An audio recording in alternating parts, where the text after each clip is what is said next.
welcome back to Jamie Reviews. I am Jameson Michael, and after I told you guys I was done with stability shoes, here I am, back at it again.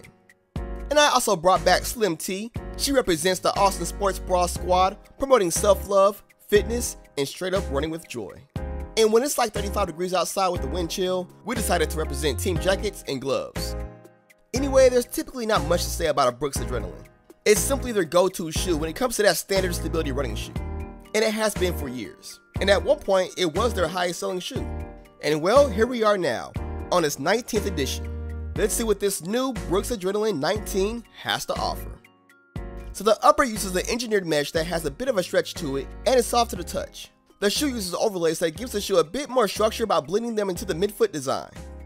The heel and tongue are slightly more on the plush side and keeps that smooth step-in comfort that is probably one of the best in any shoe.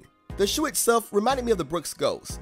And I guess if I had to skip ahead, I would say that a lot of the shoe reminds me of the Brooks Ghost, including the midsole cushioning. In the midfoot, you have the BioMogo DNA cushioning that provides a cushion yet still responsive ride. There's not a lot of gimmicks to it. It's comfortable by most standards, and will get you through most runs without issue.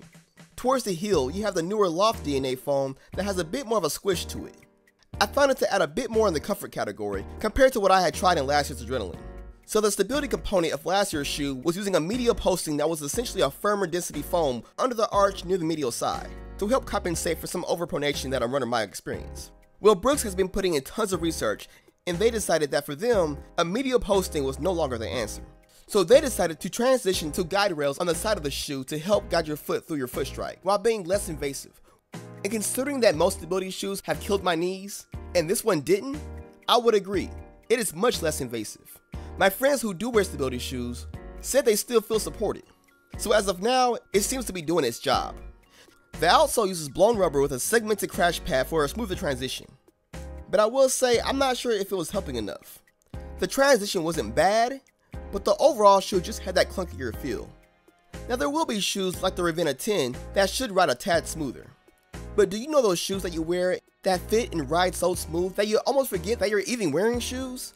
Well, this is not it. But in a way, the shoe is what it is. It's a go-to support shoe, not a Yeezy V2 in the zebra colorway. My overall thoughts on the shoe is, it does exactly what it says it does. Nothing fancy and nothing mind-blowing. Now this shoe is not meant for everyone. It's meant for those who like a bit more guidance in their runs. As far as Brooks running shoes, I'm probably going to stick to the Brooks Ghost. But if that shoe isn't enough for you, I feel confident in saying that this shoe will be.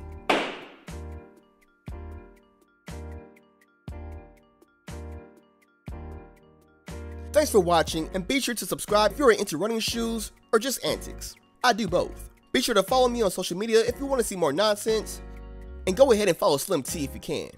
Well, her name's Teresa, but I just like calling her Slim T. Okay, I think that's everything, and if you're still watching, please be sure to stay in school, don't do drugs, and at all costs, keep it tight.